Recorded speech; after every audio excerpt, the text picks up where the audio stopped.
Monsieur le Président, Mesdames, Messieurs, nous avons affaire à un exercice extraordinairement difficile puisque nous avons à juger l'histoire avec notre regard d'aujourd'hui.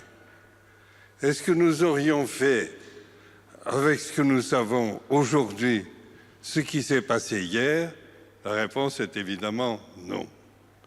Mais alors, comment juger? Alors, la première chose qu'il faut savoir, c'est que le Congo existe avant l'État indépendant du Congo. Il y a eu un royaume du Congo, internationalement connu, avec des représentants en Europe.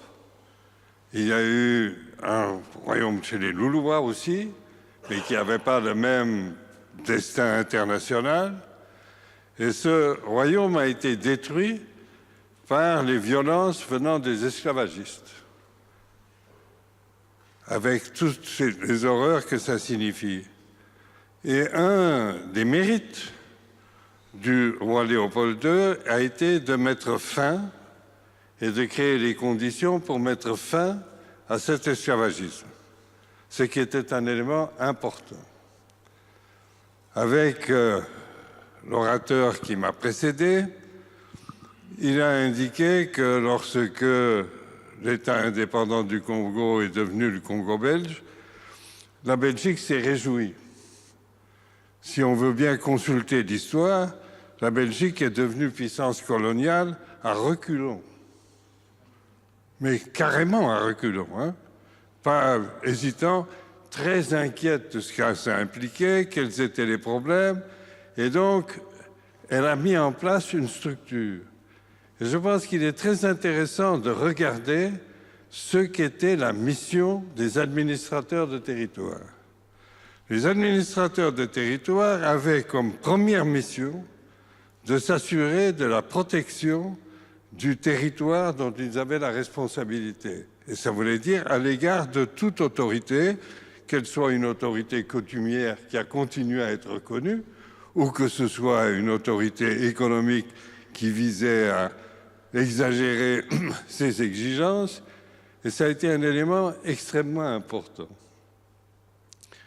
Sur la question qui s'est créée, il y a eu un problème important, très important, portant sur la santé.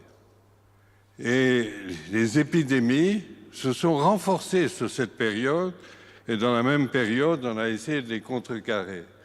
La maladie du sommeil, le sida qui ne s'appelait pas le sida, parce qu'on ne savait pas que ça existait, ont été des éléments de préoccupation majeurs.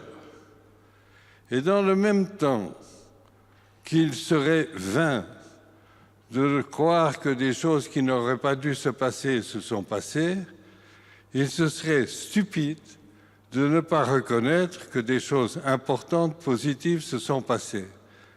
Dans toute société, il y a à la fois des choses dont on est fier et des choses que l'on aimerait mieux oublier. L'histoire du Congo belge, c'est la même chose. À la différence que ce soir, avec mes amis, nous n'oublions pas. Nous constatons que des choses qui ne devraient pas se passer se sont passées et nous les regrettons, mais elles tiennent compte de ce qui est la contextualité. Est-ce que l'ensemble des pays dits développés à l'époque sont devenus des pays colonisateurs? La réponse est oui. Ce n'est pas la Belgique qui a été un seul pays colonisateur. Est-ce que sa colonialité a été considérée comme tellement négative que la Société des Nations lui a confié la tutelle du Rwanda-Urundi, qui avait été une colonie allemande et qu'on avait retirée aux Allemands à la suite de la guerre de 14 et qui a été confirmée par les Nations Unies. Il reste donc à constater qu'il y a de bonnes choses et de moins bonnes choses. S'il y a une chose dont je serais prête à m'excuser, c'est la manière dont on a négocié l'indépendance et la rapidité de l'indépendance. Du reste, il y a des bonnes choses, des choses dont j'ai honte, des choses dont je suis fier, de la manière accélérée dont on a fait l'indépendance, j'ai des regrets.